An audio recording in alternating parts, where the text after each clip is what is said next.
Chers amis, dans le cadre du Jubilé de l'Espérance, nous continuons notre cycle de vidéos sur l'espérance, cette si belle vertu. Comment grandir en espérance, pouvons-nous nous demander maintenant? Comment espérer davantage en Dieu? C'est important parce que l'espérance nous rend heureux.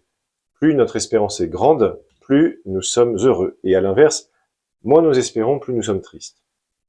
L'espérance du ciel, le fait d'être convaincu que nous pouvons aller au ciel, malgré nos misères, est un don de Dieu. C'est pour cela que la première chose à faire pour grandir en espérance, c'est de la demander avec force au Seigneur. Quand nous sentons le poids de notre faiblesse, nous pouvons demander au Seigneur de nous donner plus d'espérance. Dans nos propres forces, nous sommes radicalement incapables d'espérer aller au ciel. Nous sommes encore moins capables d'aller au ciel que nous ne le serions, par exemple, de faire le tour du monde en une seule journée à pied. Cette pensée, cependant, ne doit pas nous décourager, parce que ce qui est impossible aux hommes est possible à Dieu, a dit Jésus. Dieu est capable de nous faire monter jusqu'au ciel. Il en est non seulement capable, mais il nous a promis de nous aider à aller au ciel. Pour que l'espérance du ciel grandisse en nous, nous pouvons aussi penser davantage au ciel. C'est important de penser davantage à Dieu qui nous attend. Pour cela, nous pouvons nous demander en toute chose pourquoi nous agissons. Par exemple, pourquoi est-ce que je travaille? Est-ce que c'est pour occuper mon temps? Est-ce que c'est parce que ce que je fais m'intéresse? Est-ce que c'est pour gagner ma vie? Est-ce que c'est pour me rapprocher de Dieu? Bien, je travaille pour me rapprocher de Dieu. Toutes ces choses qu'on a dit avant sont importantes et bonnes, mais elles doivent être subordonnées à une seule chose, la gloire de Dieu. Si je travaille, c'est pour rendre gloire à Dieu.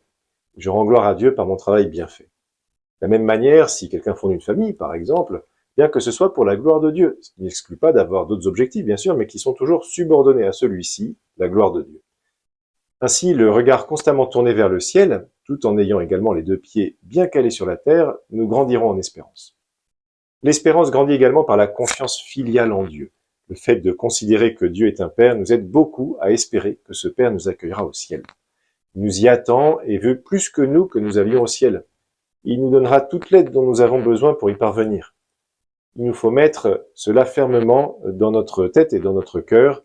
Jamais Dieu ne nous abandonne, il est toujours près de nous et il nous soutient, même si parfois nous ne le remarquons pas. De ce point de vue, bien la patience est déterminante, parce que oui, c'est vrai, parfois nous traversons des épreuves, mais ces épreuves auront une fin, et à la fin de cette vie, si nous avons été fidèles à Jésus, nous le rejoindrons pour toujours au ciel. La vie de prière et la fréquentation des sacrements nous aident également à tourner nos regards vers le ciel et donc à grandir en espérance.